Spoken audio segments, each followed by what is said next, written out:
This is a test of the emergency broadcast system. 5. Check for sound. 4. It's showtime. 3. Let's 2. go. 1.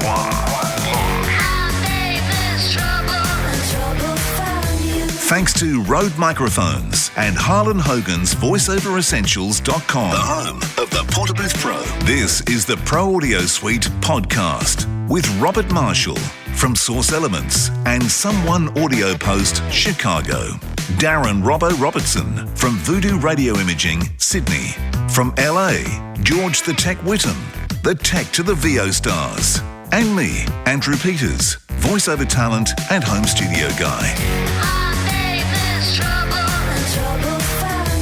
Okay, this week, as you've realised, we're joined once again by Bobby Owsinski. I wanted to talk to you, well, we want to talk to you this week, Bobby, about what's happening with COVID and how things have changed. What's the biggest effect it's had on your business? Well, it hasn't had any on my business, to be honest with you. I work from home like I think you guys do. Yeah. So there's been absolutely no change. As a matter of fact, I've been busier than ever. So personally, it's been okay for me. Now, that being said, living in Los Angeles, the social aspect of that is gone, just like everywhere else. The networking aspect of that is no longer happening. So I miss that, but so does everybody else. But other than that, no, it hasn't affected me.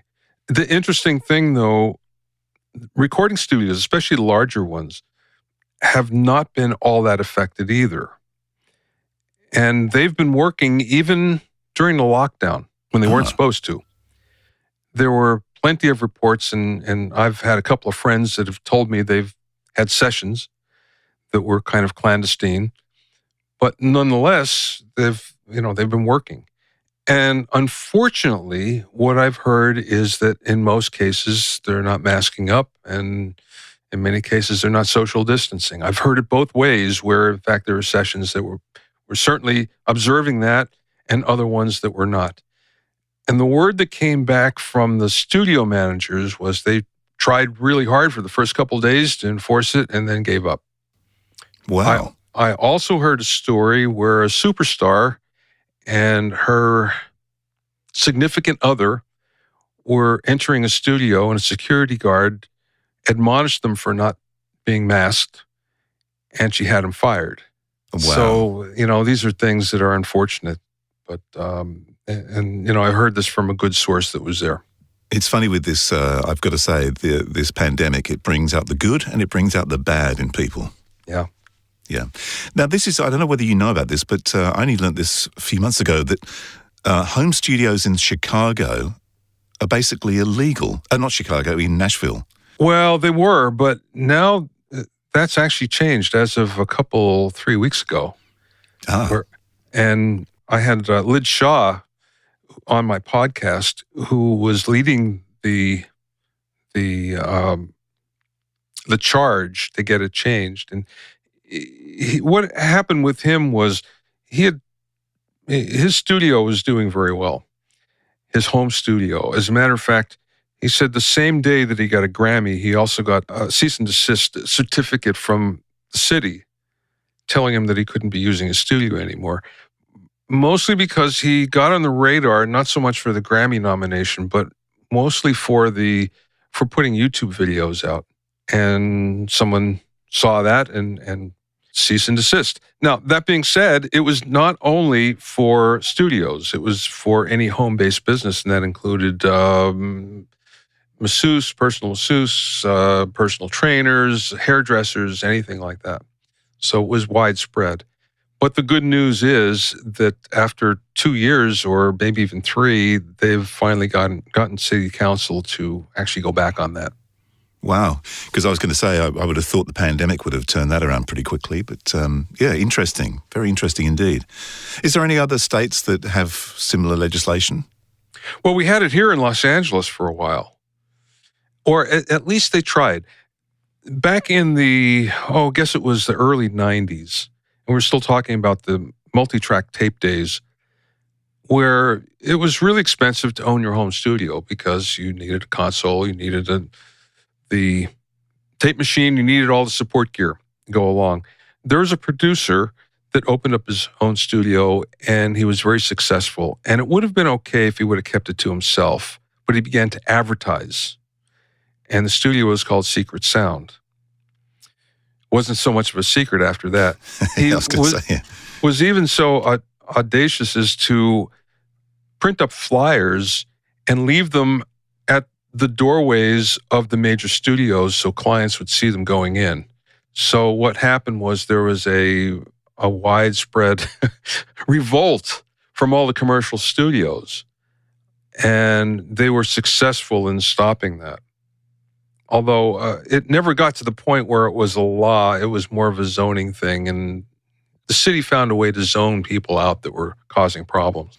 It's interesting because, on a smaller scale, we've had something similar here as far as doing voiceover and having a home studio. There was a lot of pushback, and I think really it hasn't been going down that well until this pandemic, and all of a sudden everybody's been told, you've got to have a home studio, otherwise you're not going to work, for good or bad. Well, I mean, one of the problems with studios here, home studios, is not so much the fact that you're operating a business out of it. It's disturbing the neighbors, especially if you have a group of people in. Now, it's less so during a pandemic, but if you have a group of people in and they leave late at night and there's a lot of banging of car doors and trash cans and stuff like that, that was causing more of a problem than actually operating a studio out of your home. Now, of course, all that's changed with the pandemic, where we're not seeing the big influx of large crowds in studios. I mean, we're seeing studios work, but, they're also smaller groups of people. Yeah. Well, it's interesting now, of course, because you can have commercial studios like The Hub and people beaming in from their home studios. I mean, that's much more prevalent these days, and particularly with the pandemic, of course. But you'll be seeing, because, you're involved, like George, with helping people set up home studios, what kind of disasters are you seeing that seem to be perpetuated by certain people with strange opinions as opposed to facts? Well, I don't know that I do that so much. I reluctantly give advice if I'm asked, but I don't lend it without, being asked. And it's usually on a one-on-one basis. There's acoustic advice, especially. I get a lot of people asking about acoustic treatment, which I'm happy to tell them, but it all started with a lecture that I gave at a school in Vancouver called Nimbus. And the lecture was how to improve the sound of your room for $150 or less, which is certainly possible. And what it is just some common sense things, setting things up and putting a reflection-free zone around your listening area, and it doesn't cost that much to do. But then that kind of spun out of control all of a sudden, where I had people asking me really deep acoustic advice that I don't want to give, especially not being on site and not being able to see what they're doing. But I'm talking about people that were doing major reconstruction and, talking about their studios. And it's like, no. I'm sorry. I don't want to do this. And there are people that are much better at this than me that you should hire to do this rather than asking me. So I've seen an uptick in that, where people have gone not so much the home studio, but beyond the home studio, for better, for worse. Yeah, because we discussed this a couple of weeks ago with a casting director in LA, and the question was about opinion versus science. And there seems to be an influx of opinion, particularly now, because everybody's scrambling for advice and surfing the net to try and find, any information they can. And you can guarantee that a large percentage of what they're actually looking at or listening to is an opinion as opposed to a science fact. And that's obviously having a detrimental effect on our business. Yeah, it definitely is. What I try to do is do a lot of open Q&As. I do every Wednesday, if I can, a Facebook open Q&A. And most of the questions are dispelling myths, surprisingly enough. They're recording myths, they're mixing myths, they're And there's some home studio advice, what should I buy? Should I buy this or that? And my answer is, I'm sorry, I don't know. I haven't really used any of that stuff. I've seen it advertised, but you know more about it than I do. So people are disappointed with that answer, but it's the truth. I'm not going to tell them to buy something or consider something that I haven't used myself. Have you noticed over the years a decline in the quality of audio? Well, I think the decline in the acceptance of what we consider good audio. The bar is much lower of what people are willing to accept. But I think there's more and more people that really care about what they're doing and are trying to do it well. How that translates to the outer world, to reality, I'm not so sure. But, again, there are many artists that are perfectly happy with what they can do on their smartphone, which shocks me. That's the world we live in. We've had examples on this show even we've had people who take their recording equipment with them when they go bike riding and they stop and record voiceovers. Or we've had other people who record on their phone voiceovers. And we've had examples of someone who recorded a final, I can't remember what it was on, a final, but they were out camping. They were camping somewhere. Yeah, on a phone, yeah. On their iPhone. I can see where that might come into play if the instructions were, we want it to sound like it was done on an iPhone. So please do it on your iPhone. I can see that work, but other than that, no. Yeah.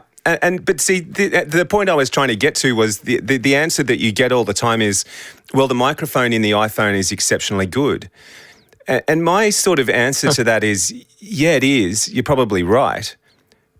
But it's still recording on an iPhone. You can't get away from that fact. It might be good, but, as we spoke about last week in the Quick Bite, the U87 is an exceptionally good microphone, but is it the right one? I don't know.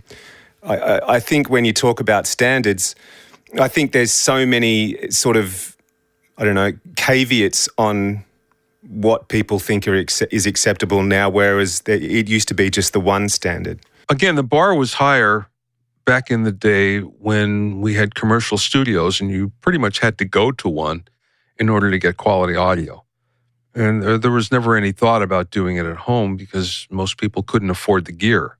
And of course, as we got into the cheaper gear that was reasonably well made and sounded reasonably good, then, everything changed in terms of what we're willing to accept at that point. And, then it was more, well, we're more about capturing the performance than the sound. And I can understand that to a degree, but, let's face it, sound does count. And no matter what, if you have two of anything side by side that have to do with audio, you're always going to pick the one that sounds better for the most part.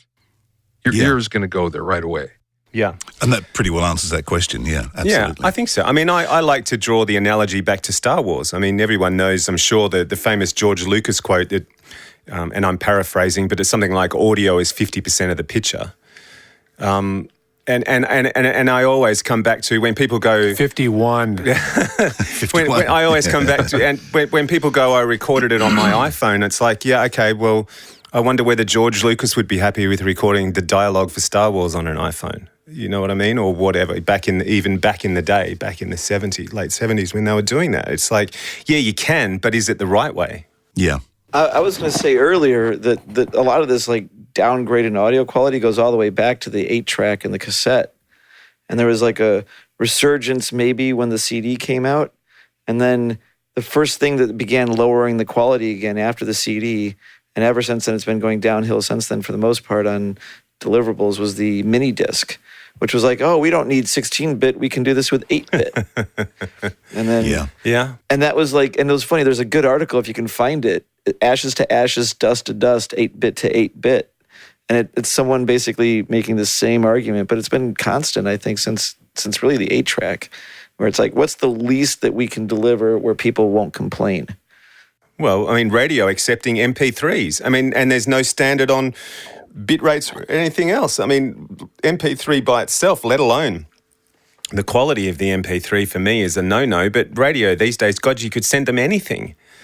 and they'll just go, sure, we'll play that, not a problem. You know what's Yeah. ironic about that was radio at one point in time was so persnickety about their audio.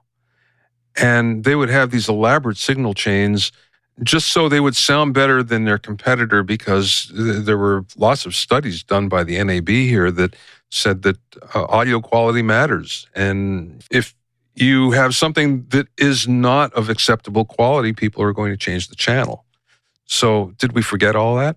Well, see, the thing that makes me laugh Yes. on that, Bobby, is we've now gone into a digital world. So we're now going, hey, digital radio's here. It's the next latest and greatest thing. And the two things that make me laugh is that we're playing stuff off MP3 to air, and the majority of digital radios that you buy are one speaker in this plastic, crappy little box. So it's like, well, why bother with digital? Gone are the days of us listening to a piece of vinyl lying in a beanbag with your headphones on. Yeah, totally. Yeah. Well, remember, way back when, geez, I hate to date myself, but every college student, their pride and joy was their stereo system, which far surpassed most stereo systems of today. But that was just so common back then, and not anymore. Not anymore. Well, now it's more about convenience. Everything. I mean, even all the voice actors, everyone wants to record on an iPad, but they still want to do their whole professional job and do a $30,000 national TV campaign on an iPad, because they're more concerned about convenience than they are about doing the job right or providing the best product. Well, it's up to a producer to crack the whip on that. Don't you think? Yeah, it's probably more up to a client. I would actually suggest it's probably more up to a client to go, well, actually, that's not acceptable. We're paying for this. Yeah. We're not happy with that. I mean, when you're paying good money for something and you're actually being delivered something that's way under par, red flags should be popping up everywhere. But unfortunately, I think people have got so used to the bar being so low that they don't even know what good is anymore. Andrew, do you ever get requests to do a voiceover on a certain microphone? No, I don't, which is interesting based on last week's conversation about the U87. Mm-hmm. That was what made me interested in that whole thread on Facebook, because I've never, ever been asked to use a certain microphone. No one even says, can you use a large diaphragm or a shotgun? They don't care. Mm-hmm. But aren't the clients similar to the talent, in where this whole world is like the clients want it fast, they want it convenient, and they're not they're worried about quality up to the level where they're not to blame for it. But beyond that, maybe they don't actually care that much. Does that make sense? One of the things in the studio business is the fact that record labels are being more careful about that. And you are getting delivery specs these days that are fairly high quality. I mean, they want 9624 files, the entire sessions, mostly for archival purposes. But, if you're going to work for a major label, there's delivery specs, and the bar is reasonably high these days, which you wouldn't expect considering, some of what they release. But I have to admire the fact that at least the bar is reasonably high there. Here's a question. I have a friend who who's done some mixing for indie and some major labels, and he's received files, like whole multi-track sessions that are 48 or 96 or high sample rate, and for various reasons, including technical setups within his studio, he'll take that whole thing and knock it down to 48, mix it, come up with a 48K file, up-res it to 96 and deliver it, and no one knows. Well, I've heard because it fits his workflow better. I've heard of people being busted for that, believe it or not. Really? Yes. Oh. Where they'll go in with a bit sampler and actually look, and they'll see. And one of the reasons why is if you're actually sending that 9624 file out to a high-res service, they may catch it as well. So, or to a high-res delivery platform, like Blu-ray or something like that. There's many stages where that can be caught. So, for an indie label, yeah, they're not going to say anything. Chances are that they're never going to know. Maybe in some cases a major label, especially if it's a subsidiary, but there are cases where that's not they're really on top of it. Wow. It's interesting that like that's happened more than my friend who like was just like an off the cuff conversation I had with him, but because we were basically talking about like high sample rate, can you even really actually hear the difference? Like, what's the real value? And we were both discussing how like the real thing is, the main quality improvement is in the bit depth before the sample rate, and so yeah, that's where I heard that. But it's interesting that there's. Well, one of the reasons for doing it is to future-proof your audio. At some point in time, we're all going to be high res, and all the delivery is going to be 9624. I would have hoped it would have happened by now, especially because of Apple collecting all of these files for 10 years now. But that being said, it is going to change over at a certain point. So, that's one thing. Now, the other thing I have to say is I have done the tests where we recorded the same thing on 3 different Pro Tools rigs, 192.24, 96.24, and 48.24. And this is quite a while ago. So this is before, we've had the great converters that we have today, but it's pretty good rigs. And I have to say, there wasn't that much of a difference between 96 and 48. There was a difference. You could hear it. Was it huge? No. But the difference between 96 and 192 was huge. It was huge. And it was one of those things where you automatically went, okay, I want to record it at that sample rate from now on. Problem was, at that time, it wasn't feasible at the time because of the file size. Now that's not so much of a big deal, but you also have your processing and the amount of plugins you can use in most cases. So you have these limiting factors there that stop people from doing it.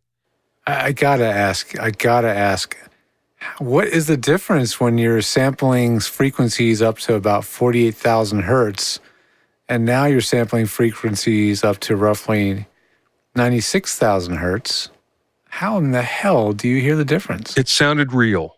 All I can say is you've seen even this is dated. Is it live or is it Memorex? That whole thing. Well, yeah, it was that moment where there was like 7 or 8 of us in the room, and no one disagreed with this at all. Everybody went, "Wow, this is really fantastic," especially on high-end tinkly stuff, where it was just so real. It was like you were there. So now all you guys use Pono players? Did you ever mess with like DSD, direct stream digital stuff, and like the whole what is that, like sampling at megahertz, right? At 1-bit converter running at megahertz? Yeah, it's 2.8, I believe. Yeah. Only a little bit. And the reason why was this was the bastion of Sony for the most part. And they had the gear. I mean, there was some that went out independently, but for the most part, the rigs were few and far between. So it wasn't an easy solution. It's easier now than it was, but back then when I was doing this is in the days of 5.1 and DVD audio discs and SACDs, which there was a heyday until there wasn't. That's all I did, just 5.1 projects for, again, DVD video, DVD audio, and a few that made it to DSD. And it was really good, I have to say. I have to admit that the project that I did probably didn't lend itself to that. I mean, there's a lot that has to do with that as well. There's certain music that really shines at high sample rates, and some that doesn't so much. But I would like to work it again just to see. But I can't say I have huge experience like a lot of other people that I know. But I do in, again, the DVD audio realm when that was happening, and a little in Blu-ray, because it was basically the same stuff that we're doing, only we're doing it, and we're trying to do everything at 9624, at 5.1 at the time. Interesting talking about sample rates again. I mean, we've had this discussion before. What is the difference between 48 and 96 or going up to 192? Basically, is people of our vintage probably can't hear a lot of that audio anyway once you go beyond 48 and up to 96, I wouldn't have thought. So what were you hearing at 192? I know you said it was tinkly stuff, but what was it scientifically that you were actually hearing, do you think? There's a realism. The only thing I can say is, if you think of a high sample rate, the higher the sample rate, the closer to analog you're getting, right? You can think of analog as an infinite sample rate. So the higher your sample rate is, the closer to analog you're getting. So this just made it closer to it. Again, there's a realism where we're in the studio, you're listening in the control room, you're listening at 48K and 96, and you can feel that there's, it's happening in another room, and all of a sudden it isn't. Yeah. I mean, maybe what it is on a scientific level is that because you're at such a high sample rate, you don't have to have such aggressive brick wall filters, which do ring out down into the lower frequencies. You don't have your sine wave at 20K looking like a square wave at 20K, which does create more harmonics above it that then you have to filter out again to keep the digital. So maybe it's really the processing of dealing with the Nyquist frequencies, and when you push it way up there, all that artifacts from the filters go away or are so much farther away from your perceivable hearing range that there's that smoother sound, that reality that I can say I did mix a project. I don't do a lot of projects at high sample rate, but I did do a full multi-track project at 96. And I do remember having the distinct feeling that EQ in particular just seemed to take better and be easier than fishing around and trying to find that sweeter high end where it just it was easier to mix, I guess, getting air into the sound and making it sound more breathing. Like, I don't know if that relates to anything that you've experienced, Bobby. Yeah, but I have to say, I haven't done anything at less than 96K in maybe 10 years. Oh, you're working exclusively at high sample rate. Oh, well, I call it standard now, standard sample rate. There's, as a matter of fact, again, if you do work for a label, that's a delivery requirement. So, and I can't remember going into a session anywhere, even, a friend's session, visiting, whatever, and seeing anything that was less than 96K.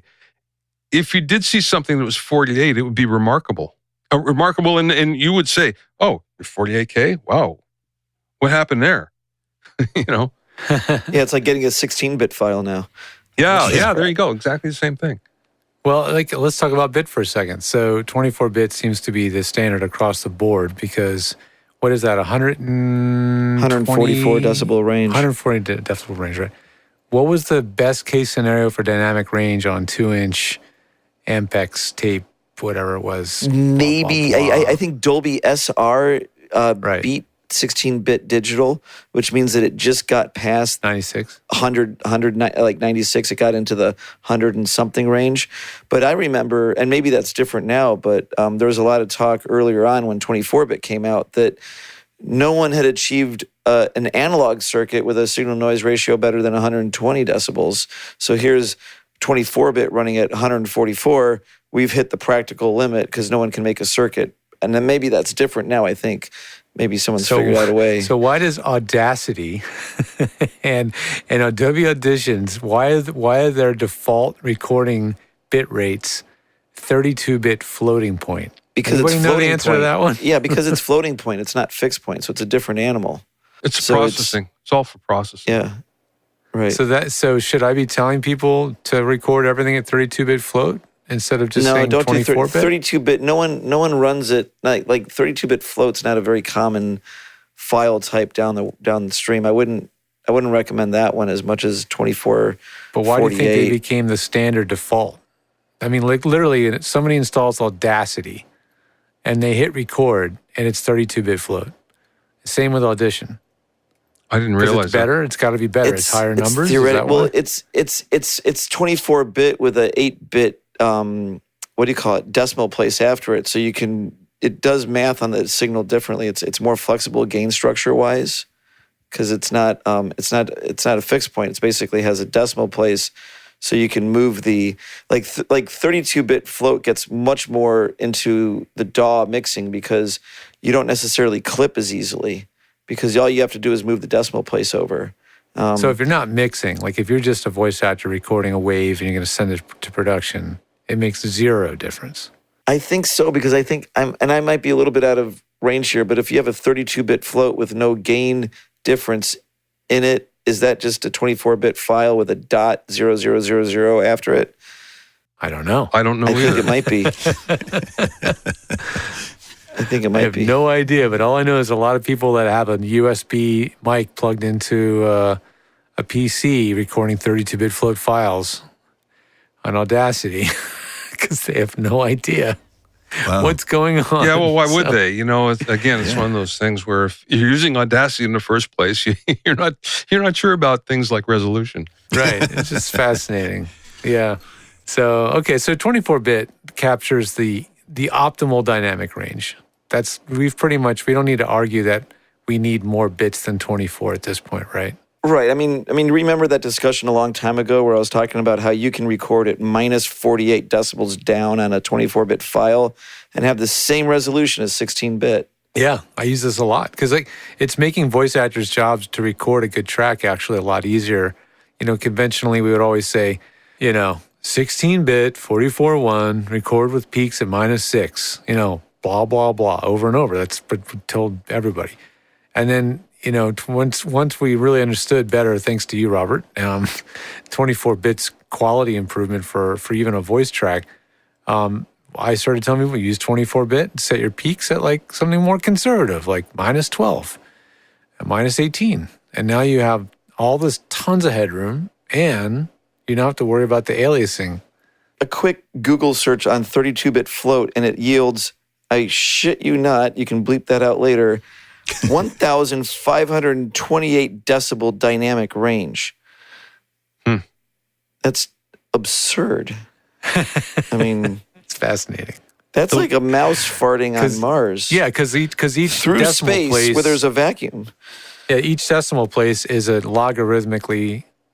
It's an order of magnitude, right? Isn't it like each decimal place is 10 times more? So in fixed point, each bit is 6 decibels.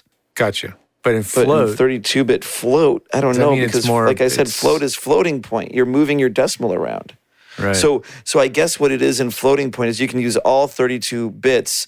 If you have no decimal after it, you can use it all in the most significant bit part of your word. yeah. And then you get this huge dynamic range that is just insane. And then you can start playing with the gain structure. And there's so many discussions about 32-bit versus 24-bit because, in a sense, fixed point treats it more like analog audio, where if you run the volume down lower and lower and lower, you lose resolution. Whereas supposedly with 32-bit, as you run the audio resolution down, and then you bring it back up, you don't lose any resolution. So like imagine you take a 24-bit file and you put a -100 decibel gain change on it, and then later you put a +100 decibel gain change on it. You're not going to get back what you had in it originally, right? Even though you went minus plus 100, by going down minus 100, you've just killed your resolution. You've lost data. And my understanding with 32-bit is that you do that minus 100 decibel change, and all you've done is move your decimal place over. And then you want it back, and you move your decimal place back, and you've not lost any resolution in your down and back up move. It's interesting because I was asked, this is a few years back, to send a file, and I said, I'll send you a WAV file, 4824. It's like, no. Send me an MP3 at 4832 or 320. Why would they want that? Because they're nuts. An MP3 at 48. They want the file to send twice as fast because it's half as big. Correct. That was the reason. It was quicker to download. But how would the sound quality be affected as opposed to 4824 WAV file, an MP3 at 4832? MP3 is lossy format. I mean, It's compressed. It's definitely harder to perceive at higher bit rates. I mean, it's hard to hear it at 384 mono, a mono file at 384 kbps or something. It's pretty hard hear. But it's still a lossy format. And then you've still got to put it into Pro Tools or whatever your DAW is. You've got to manipulate it in there, compress it some more, EQ it, fuck around with it, spit it out, which means it's getting processed again, and then upload it, so it's getting compressed again to wherever it's going to finally end up at. It's not just where you start from. No, that's the problem. It's an okay deliverable. Obviously, we'd rather have the full file, but as a deliverable for an end result, it's okay for the end user. But if it has to be demuxed and remuxed or decoded and recoded over and over, it's almost like dubbing a cassette tape and making a dub of a dub, man. It just gets worse and worse and worse. It's like baking a cake where half the ingredients are already pre-mixed. So 32-bit float, here it is from the internet, it must be true, but 32-bit float is a 24-bit recording with an 8-bit volume. That's the floating point part of it, the 8-bit on the end. Yeah, I'm not smart enough to understand that, grasp that. Come on, Bobby, you'd know all this stuff. It's like a 20-bit. Come on, Bobby. It's like a 24-bit file with a multiplier. Okay. Yeah, that's where the dynamic range gets so ginormous, right? Because it's a multiplier. You can multiply it by 8-bit, which I forget 8 times 6 times 8 is like you got 48 decibel or something. I'm not sure exactly. That might be the wrong number, but yeah, you can. Like I said, and in this paragraph here is explaining the same thing. You can drop your volume and bring it back with the fixed point. You lose it. With the floating point, you've just moved your decimal around. So because I want to know, is it okay for me to tell a voice actor to not be so worried about their gain? Set it so that they're peaking, let's say just average day-to-day minus 20 dB peak. Record a 24-bit and just set it and forget it. And then say normalize to -3 and send it off. Is that okay? I think no one would be the wiser. Because it would make my actors' jobs a lot easier. They wouldn't have to constantly fart with the gain control. Right. They will pick up a negligible amount of noise because they're not running their preamp at the optimal space where it wants to be. Right. But it's going to be negligible. Really. You mean the $2 chip on the Scarlett. Exactly. I was just going to say, but that's the only price that you pay is that you're not, by recording at a low level, it's not that you're losing digital resolution, it's that you're not optimizing your analog input into that digital system by recording at such a low level. Right. The difference, though, again, is like so many things with audio. It's so minuscule. Is it worth the headache? Is it worth possibly clipping the signal? Absolutely not. Better not to clip. Right. Bobby, how much do you concern yourself about how much gain is going into a preamp when it's a solid state? I know tube beside, but with a solid state pre, like a Grace or something, are you concerned about how much gain you're hitting the preamp with? Yes, there's still a sweet spot. Yeah. But the sweet spot is, I'd have to say, it's wider than on a piece of tube gear, but yeah. So it's more forgiving. But yeah, I would tweak it until find that spot. I mean, George, you're talking about having people peak at -20, right? Yeah, but then maybe someday they peak at -10 because now they're doing some monster voice. So they've got that extra 15 dB of headroom to play with. Right. So the only other issue there is if they're recording in with something that puts dither on the signal and then they gain it up, all that dither noise will float up with it. But why would they be doing that? I don't know. It depends on what, like they stick some plugin in it and some plugin decides that it needs dither. Right. And then now you got dither noise in the lower bits and you're recording way low. So now you gain it up by 20 decibels and now you just moved your dither. Yeah, but all things being equal, like no plugins, no dither, just they're having to deliver a raw wave file to a video game company. And the character has about 40 dB of dynamic range, maybe 50, right? They go, I want to eat your brains, and I'm gonna kill you. And all they do is they sit right at their mic, and they're 3 inches off the grill, and they wail away. Can we just set that sucker with a peak level at -25 on the? I personally think it's a good practical solution in the sense that theoretically you're not optimizing your analog front end, and you might float some dither noise up a little bit. But I think on the practical side, way better than possibly clipping it. Way better, maybe for the actor having to deal with all that technical stuff. It's just be in the creative space and don't worry about my gain, I think there's a lot of good reasons to be able to do that. If I would say you do that if you're definitely working with a script or something that's an extreme dynamic range. If your next gig is a commercial voiceover where you're just going to be here in the same place the whole time, well, just it's a lot easier to monitor it if it's at a higher gain. You know, it's like if it's so below you can't even monitor it. You know, there's a lot of issues. Right. I mean, if really you're so gain. low and then your clients are coming back at you nice and hot, now you're like, trying to hear yourself over your clients or something. Yeah. So, I mean, but I think it is a good solution if you're dealing with a script that has an extreme dynamic range and you just want to be in the creative space and not worry about hawk-eyeing your meters. Robert, you mentioned about putting a crazy plug-in on. I have a good friend who has a studio, and Britney Spears came in to do some vocals. And my friend had won 16 Grammys. So he knows what he's doing.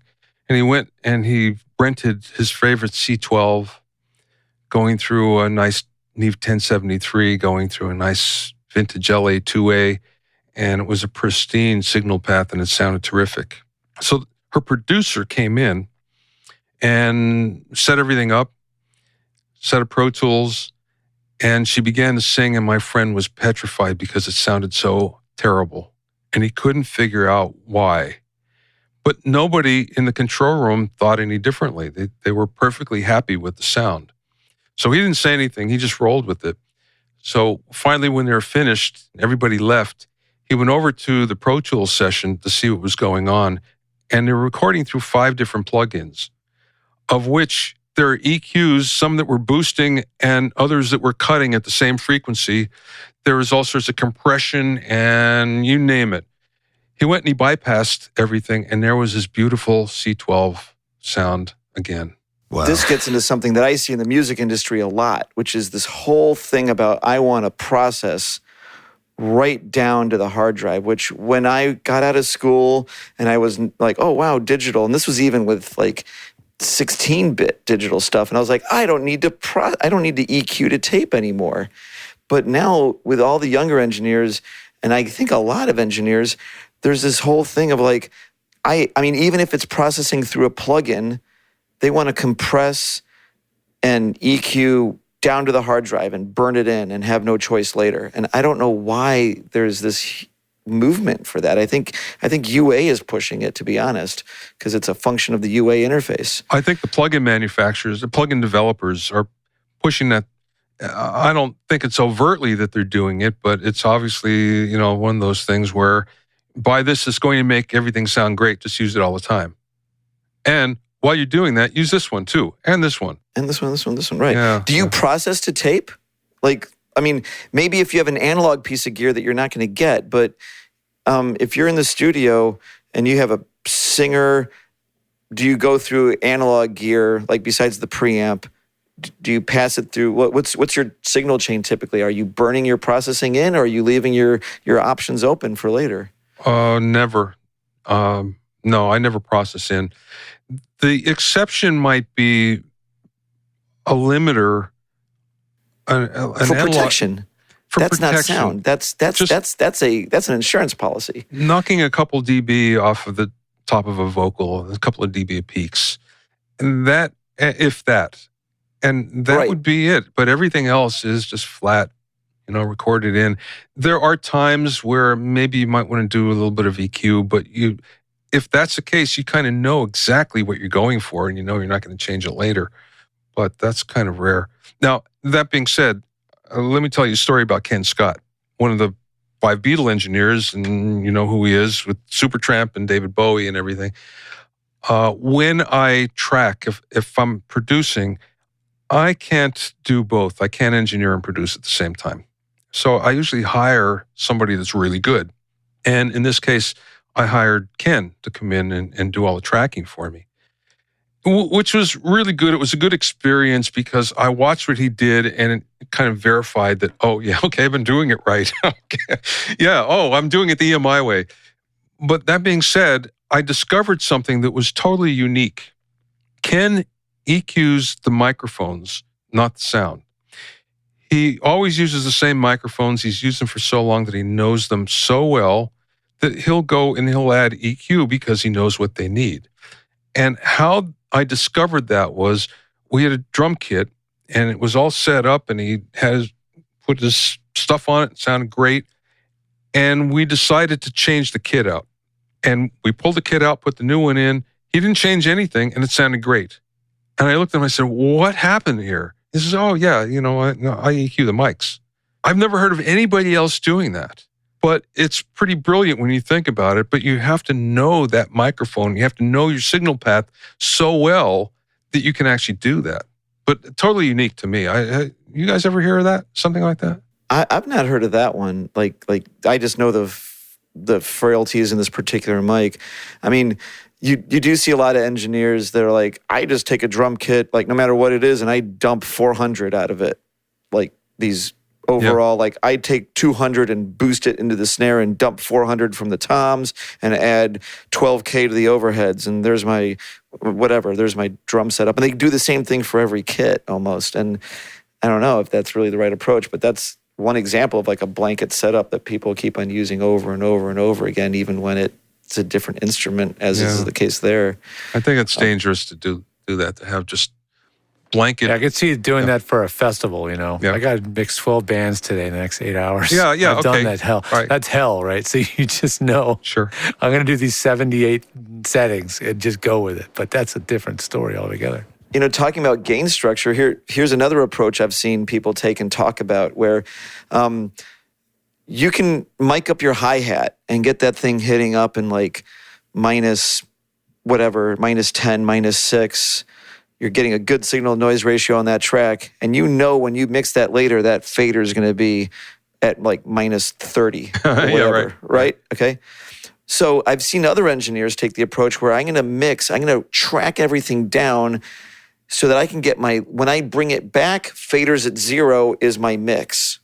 Yeah. But that means that you're recording that hi-hat maybe in digital, minus 24, 24-bit doesn't matter anymore. But back in the analog day, like you record that hi-hat down at minus 30 and now you've got all that tape hiss. So, you have if you recorded it hot, you have the opportunity to turn the fader down, thus removing tape hiss. But there's a workflow out there that people talk about where it's like, I want to record everything at mix level. And then I just bring faders up. I've even seen engineers in Nashville talk about this, where they just like, if the drum kit's tracked out nice, you just bring the faders up to 0, and there it is. Yeah. No, I've seen that even back in the analog days. I've seen that, but mostly the idea behind it was, this is going to somebody else to mix or to edit or whatever, and the easiest way to make sure that they have a reasonable mix is to just set it like that, so everything is going to come up at 0. And that was the idea behind it that I saw. And again, this goes back to the analog days where, yes, you did have those problems with signal noise ratio and everything, but the fact of the matter is you might be able to get by that just by the fact that, you're giving somebody a better mix than maybe they could get themselves. Right. And the technical, and I think I was talking to someone about it. It's not that you're adding noise to it by recording the mic low. You're just losing the opportunity to remove that noise, because if you record silence onto the tape track, there's your tape hiss at minus 40 or whatever, however low it was. Yeah. But if you record the signal hot to it, now you bring the fader down, now you've taken your tape hiss and lowered it. So you didn't add noise, you just lost the opportunity to reduce noise. Yes, that's true. A mate of mine was the resident engineer at RAC in London. And when he first kicked off engineering, he was told by Mickey Most during a session when he was recording to just crank it to distortion. And that's how they were putting the vocals down, distorted. Well, I can remember doing a session for the Cars, and I got my normal drum sound and everything. And then Roy Thomas Baker came in, and everybody said, "Oh, Roy, get your sound. And Roy went over to the console, and what he did before he did anything, he asked that we tape cardboard over the meters. And then he went and he did his thing. And we could hear the meters pinging. You can hear them, pinging off the stop. The VU meters like ding, ding, Yeah. ding, ding, ding. Yeah, cool. So later, when they left, did a playback, and sure enough, everything went up to +6, and that was it, and just stayed there, and that was his sound. We've heard it so many times, and perfectly okay. Wow. But it's not something that I would have done. I would have thought, oh God, reflexively, this is not going to work. I interned at a studio in Philly. It's now closed their doors, but it was Sigma Sound. Oh yeah. And I was interning in 97 under Joe Tarja's son. Joe was the owner. Yeah. I was working with Mike Tarja. Yeah. And those guys did a lot of records. Yeah, right? yeah. I mean, Great big, records. like OJ's and Jackson 5 and Young Americans, For Bowie? David Bowie. I even got to meet Bowie because he came in and did a special live stream, a live radio show from there. It was insane. But sitting in that studio with Tarja and just sitting in the back as an intern, and literally had my fingers in my ears. He had the so loud Yuri in there? monitors so loud that the lights inside that are the protect lights, I guess, that are in line with the tweeters, I guess, are flashing, Yeah. And I'm like, what are those lights in there for? I was too embarrassed to ask because I didn't want to be That's your ignorant. cilia getting paved down. It was amazing. And I don't know, a few months later, I had to call, the balls to ask him, I was like, why do you monitor so loud? Well, Clear Mountain, he monitors at like 88 dB, and this is the way I do it. So, why would you ask me that? Like ear bleeding loud is not good, but if you mix too low, you need to get above, I think, the Fletcher-Munson curve so that you're in the right place, because your ears hear EQ differently at different volumes. And so, Sure. So you do need to be in somewhat, that's why movies basically, actually when you mix a movie, you don't touch the control room volume because you're mixing to a level. Well, that's why And if there's you're- dim buttons on consoles, right? Right. It's like you want to lock that Because you level calibrate down. that right. You're like very calibrating important. like 82 I try decibels or something. I try to tell and people you that all the mix time. to Like that level. they hear two files and they go, "This one sounds better," and I'll say, "Do you know why?" And they're like, "No," and I said, "Because it's 3 dB louder." Louder. Yeah, exactly. And they just they have no concept of that. I'm like, this is a really big deal. Like, if you think that plug-in or whatever it is sounds better, no, it's louder. And so In Bobby, fact- what do you pay attention to what your monitor level's at? I know you do, Bobby, but what it actually is? Like, do you monitor a certain SPL? No, but I have 3 places, and this is what I recommend to everybody. I have 3 places and 3 levels that are repeatable. One is a high level, relatively high, that I only use for a few minutes, maybe 10 minutes. Mostly, Client mode. No, it's mostly to gauge the low end. Ah, yeah. And then a reasonable level for the rest of the mix. And then at the very end, go down to whisper level. Right. And then you can hear things jump out, for better or for worse, and do the final I do balance. remember that. Yeah, that's Here's cool. something I do. I will pull the volume in a music mix off, and I will pull the volume all the way down so you can barely hear it. And I want to hear the vocal just above it. I want the vocal to be the last thing that I lose in the mix, so that I know that I got my vocal where I want it to be. Does that make sense, Bobby? Yeah, it does. Yeah. Well, that's the whole thing with pink noise mixing. I don't know if you ever heard of that. Never heard of that. No. Yeah, you put pink noise up, and then you bring the level of each mix element up until you can just barely hear it. And then when you take the pink noise off, you'd be surprised how close to a good mix it's going to be, a good balance. And it actually does get you in the ballpark. It's not bad at all. Oh, that's cool. That is interesting. That's really interesting. So yeah. that's dealing with the masking and basically getting the signal just above the masking level. Yeah. I got to try that one. Yeah. That's really interesting. Like I was saying before, I generally hire a really good engineer when I produce so they can track and I don't have to think about it. And in every single case, the level was much louder than I felt comfortable. Much louder.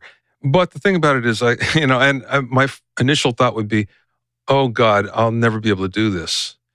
I get used to it. Yeah. After a while. So my question is, and this is probably one thing it's going to be different, obviously, because you're recording singers as opposed to spoken voice. But what is your favorite vocal chain? Well, I can't say for the microphone because it's always matched the singer. So there'll be 3, 4, 5 microphones up if it's the first time I've worked with a singer. And then you just find the one that kind of works the best, which I'm constantly surprised.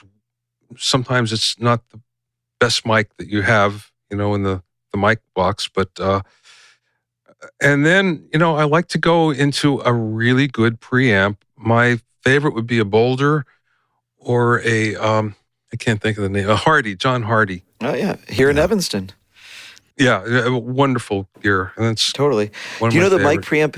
Have you ever heard of the Gordon mic preamp? Yes. Oh, yes. Have you used one? No. I want to use one. It's like, just to get really geeky for a moment, the way most preamps work is that you get full gain out of the chip, and then with a feedback loop, it pulls the gain back.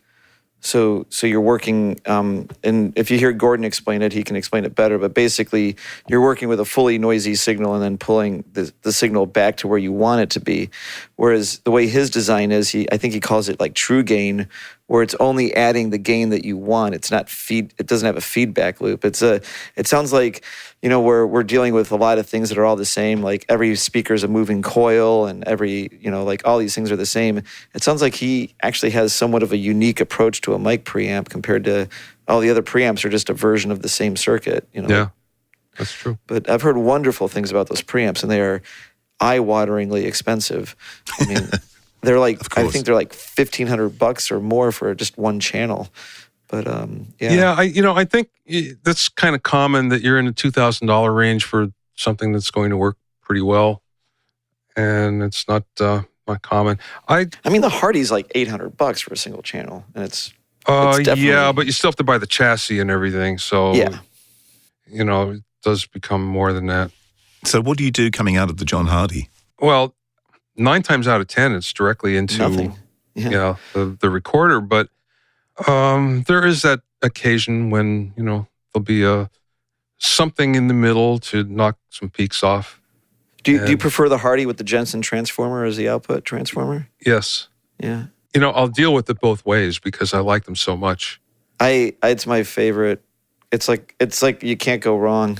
Very fast, very, very fast, like snappy preamp, with the transients and everything. And The Boulder's somewhat the same. I don't think they make them anymore, unfortunately, but it's basically the same circuit. It's the Jensen 990. 990, yeah. So I'll use a Millennia, and the Millennia, like HV3, seems similar but a little bit smoother, whereas the Hardy's like, every little mouth click, Hardy's like, boom, there it is. Yeah. I tend to stay away from the things that a lot of people like, Neves and, those things. I do like APIs a lot. Not so much for vocals, but every now and then there's a vocalist where you kind of need an edge, and that might give it to you, a 312. Why do you steer away from a Neve out of interest? It's the sound just never resonated with me for some reason. I mean, it's not bad, and it's something that I'll use if it's there and won't think twice about it. But, if I have a choice of something else, I'll go for that instead. Wow, it's interesting. Neves Here's are an fine. obscure one. Yeah. Have you ever worked on a Neotech board or used a Cytec preamp or any of that gear? Yes. What do you think? Yes, to both. And they were surprisingly good. Yes. And those are just chips. I mean, not even like a 990 chip. They're just like, like Burr Brown chips. Yeah. Yeah. Of course, I'm mentioning all the Chicago gear here, but yeah. Yes. Of course you are. And I mean, it's funny. You talk to someone from Chicago and they're like, Neotechs are awesome. Yeah. And then you leave Chicago and everyone's like, Neo what? Yeah. Well, the other one was good. I worked for AMEC for a while. I was a national sales manager way, way, way, way back. That's very interesting. And I have many questions for you. I've gone through, and pretty much the older stuff, the 2500s, 3500s, the Angelas, those, the TACs, TACs, they had surprisingly good preamps as well. It was a hybrid preamp. And I can remember that Dean Jensen office was right next to ours. And Graham Langley, the designer, came over one day and he decided that he was going to meet Dean Jensen. And Dean wouldn't meet him unless he brought his schematics with him. And I can remember Dean going, "Oh, well, this is interesting. Oh, yeah. Well, this is good. Well, we should do a deal together." So, it got Dean's seal of approval. And that's Langley's design because not Yeah. not to be confused with the AMIC 9098. Yeah.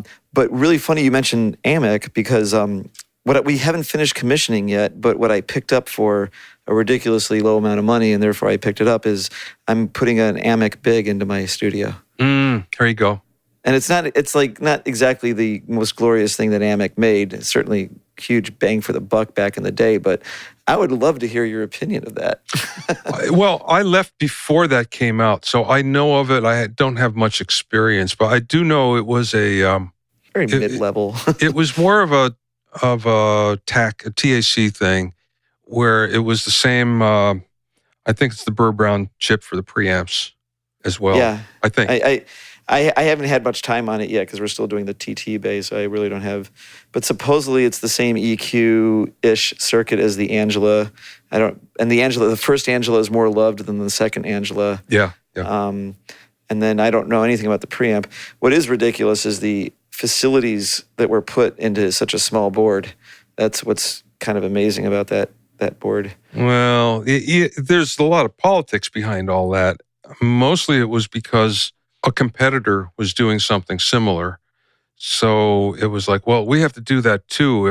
A lot of it, sometimes Neotech was a big competitor. So that drove some of the designs. And I think Harrison drove some of the designs on some of the higher consoles. But there was a lot of, SSL as well drove a lot of that, for better or for worse. Yeah. Talking about preamps, have you ever used a Sebetron? No. Oh, yeah. Oh, bringing up the Australian stuff now. Yep, well, might as well. Melbourne as well. Sebetron, Sound Pure, I think, must be the distributor in the States for Sebetron. Mm-hmm. But they're really interesting. The guy basically, I suppose a bit like John Hardy, I guess. He, works from his house and builds these beautiful preamps. I have one here. It's lovely. Going to check it out. Yeah. No, they're really cool. Do you know what's in it? Do you know what op amp he's using or anything No, like that? I don't. I should actually find out. But I have no idea. But I know that the guys at SoundPure love them. They're always plugging them. In fact, they had a big EDM that went out a couple of weeks back, and it was all Sebetron. Interesting. Yeah. What's your opinion of the Focusrite ISA preamps? The old ones. The original ones. Yeah, the original ones are great. Since then, I don't know, not so much. Job. But the original ones were awesome. The original Focusrite consoles were fantastic. And have you ever worked on one of those? I mean, there's like 6 of them or 10 of them in the whole world? Yeah, there's not many, but there's one down in Ocean Way. Yeah, that's right. That's where Joseph Jack Quigg, yeah, right. Quigg, yeah. He's had that famous picture where like every piece of gear on Earth is about to fall on top of him. Yeah. Well, that was part of Jack's persona for getting gigs. Right. A lot of it was, and I have to say, he had some vintage gear that you probably would never see anywhere else. But, it was kind of like, well, come here. And like some sort of like weird CBS compressor or something like that, like vintage gear like that. Yeah. Oh, there's some like his home studio now, the one he works from these days, is full of all this bizarre stuff. Yeah.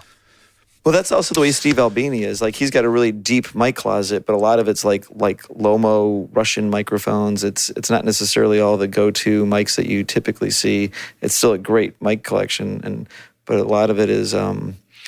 You go to a studio and you pull out the mic drawer and there's a KSM 32 that Greg Norman modified as a tube mic, or all kinds of fun stuff. Do you guys know who Sylvia Massey is?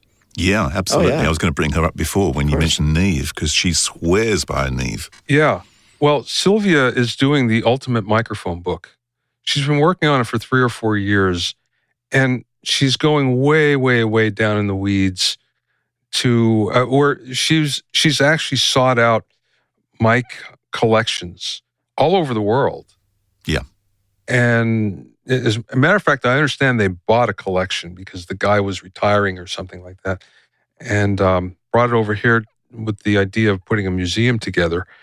But it's going to be fantastic. I think she wanted to have it out by now, but it was one of those things where every time she thought she was finished, there was a new collection with different microphones that no one's ever, very few people have seen before.